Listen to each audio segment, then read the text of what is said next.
Charles Kweku Asampon Banie Taylor ebusia wakodi nkomo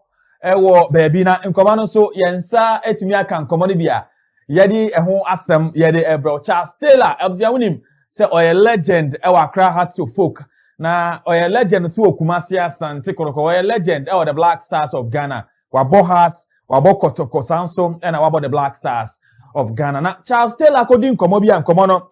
mepese yebetie na afei onso wakire wadwen on the video Charles Taylor akoye enwa wo Sporty FM one ye senior man Fifi Bansen and akodi sa nkomo no na ye de ho nsema bro ebuzia nkomo no emu ode emu sanso ehwampa anontitan kuchu na enjoy interviewer Charles Taylor akoye Sporty FM aha Atana Sports GH ebuzia masra subscribe to our channel no and my exclusive stories, exclusive news. Good game of Ghana hadie. And one any Atana Sports GH. So we subscribe and I will like and I will share no na comment and so video no so na bibian so I come on Facebook following na bibian kama TikTok so na follow na bibian kama na ho so comment na will share na bibian so I me dino background pa de sheko fi obosu na mo munim sa hadie most authoritative and authentic Ghanaian sports channel anunti aya na waye ne sa na bibia nso aye kama Charles the same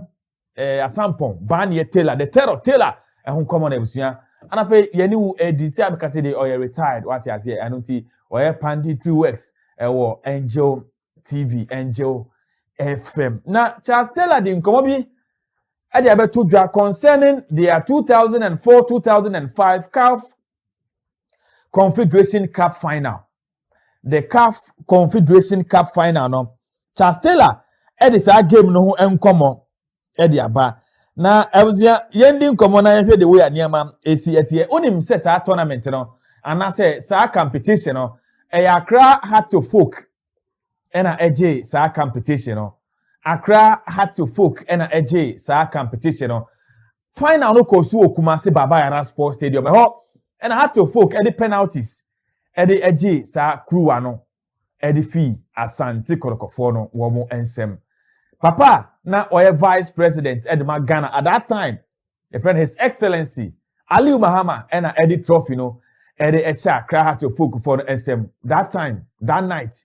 fufuo nyina say wokumase okay the famous story fufuo nyina say wokumase because Hearts of Folk efin crime abepie mu wokumase aba abeji trophy no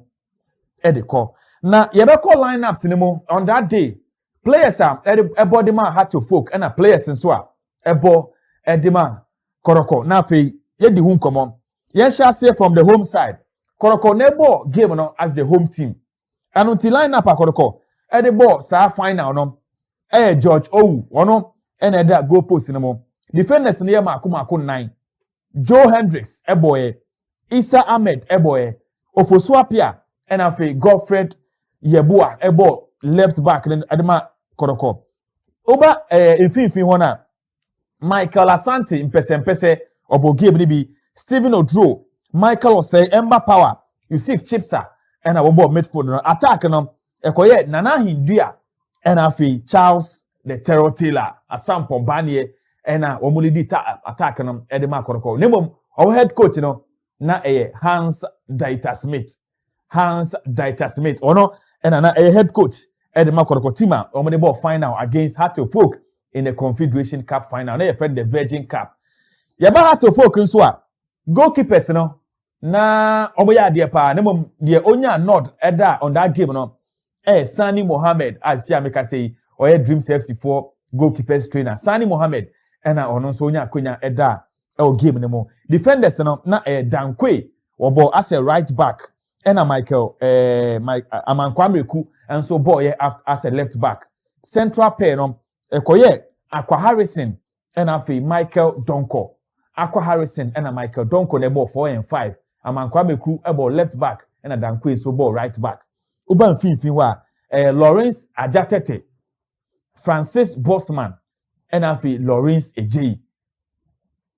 Ajatete Francis Bosman and Lawrence Eji and ebo fin ho attack no Bernard Dada Dombote yes man and afi Louis Ajiman and Prince Tego and womonso boy Eddie Emma Hearts of Folk and coach no Cecil Jones Atukwefio and so boy in the course of the game no Ablade Morgan ebemu sanso and Louis Ajiman and so ebemu ebebo games ni bia kama na trophy ni de Heart of Folk the trophy no eba back to Accra because they won on penalties against Asante Koroko in the 53rd minute and Charles Taylor enya the first goal edema Koroko making na first leg na koso Accra ama game na end in a 1-1 nti na emu osipa second half in the 53rd minute and Charles Taylor Asampon Terror enya first goal edema Kumasi Asante Koroko in the 81st minute and afi Lawrence Ajatete and so ebenya ekano etiye edema Heart of Folk after extra time obi antumi ahye game ni kopie mu e penalties na Heart of Folk ewini ye Nemomono in the course of the game somewhere in the 73rd minute 74th minute yehu say coach your friend Hans Dieter Smith we yi omo leading marksman Charles Taylor nefi game no coach na order me screens no so no we yi Charles Taylor nefi game no amanfo antiase da up to now amanfo keka Heart of Folk they use voodoo and omo use juju and woman the mastermind their way through the head coach we yi Charles Taylor nefi game because at that moment na Charles Taylor was on form wono and na a decider of the game or game nemo and sana yepon game na anka he could have made a difference on that day and until for the donor na aka assess no what town say Charles Taylor no Heart of Folk for use voodoo edema Dieter Smith and oyi ne fimo okopie mo Sporty FM oni a senior man Fifi Banson and na mudi nkomo and a senior man bisa ne say on that day in 2005 in the final of the CAF Confederation Cup no o feel say then they see yentia head coach eyi the free game ne mo Charles Taylor e de ho nkomo e de to dwade ma yentie nkomo ne ba na afa ya beto bibia so e de ama Kotokomo kobo finals no Confederations Cup finals money hearts no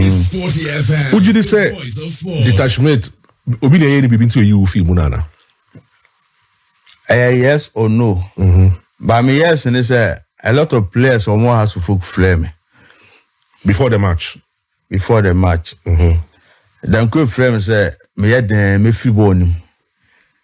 I got at the frame so we dey be free ball on be me free we him free on magic happen on me free say on be proud we free on by coach I'm so on the coach na call you on be me free sana then quick catch me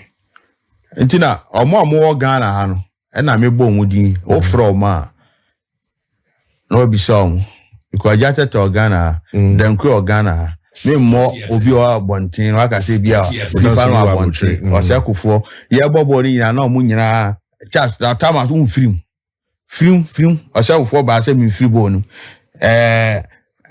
ajara te se mi film then quick say free ball ni ball ni koso na am le quick ball nam no mo ku then quick obi a me na ekoba bia nti oba say free ball ni na bo se na me ne konto kwa park so nti na has for no mo me hide o mo si no the coach ni yi mi free mu no mo say go for some okay abamu the coach no we ni bibi nti amotumi you free sa game no would you set yeah because I dey chian coach ni be pa me chose o hu de nti yi mi free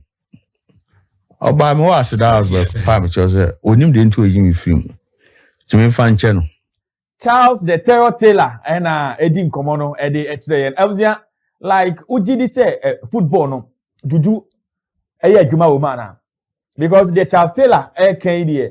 na say coach no ampa say edro bi call no so eno ntina coach no ni film because Charles Taylor mu say after the game no head coach no e ba ne nchen e wo camp e be ka che ne say onim ne nti a osesa Charles Taylor the free game nimo on that very day onim nearby so because Charles Taylor was controlling the game at that moment na onim nearby so nti Charles Taylor the ball be channel but at that time no so na had to hold the trophy the quarter that the trophy no quite do Accra is it trophy no one more at the starting 90 from Accra sa at the back say and until Charles Taylor and come on osana esiete or say Dankwe, or say Kufuor, Ajatete, even on the field of play, they were telling him to leave the field because they know what they've done to the coach. They agree. Say coach, within some few minutes, obey Charles Taylor, and if you give them, or Charles Taylor, and Stephen Odro, and Ebe replace, in that game, but Koroko lost on penalties. Edema had to focus. Abraham Michael Donko said the only goal, and I will say the last goal of the penalty shootout. Emma had to focus. The first ever Confederation Cup. EDC Womo and as we come Omo Hosi Adia Ewoho teams are at the Confederation Cup. Libino had to focus the first ever team to win the CAF Confederation Cup in Africa in the year 2005. But now 2004-2005 season. Charles Taylor na Obo has and also she camp at the Copium Elkumas into Wakodia and the master definitely a baby be at the afar home at the coaching home. Na ma has to me a winning. It had to focus for no a second command sa necessity. Charles Taylor dia to mu say a draw the mu ye bi. I don't see and I'm so my with me winning cap no. Our buy that sports. The Rebusia you see what you say by I'll be coming again with more intriguing stories in the world of sport, especially Ghana sports news.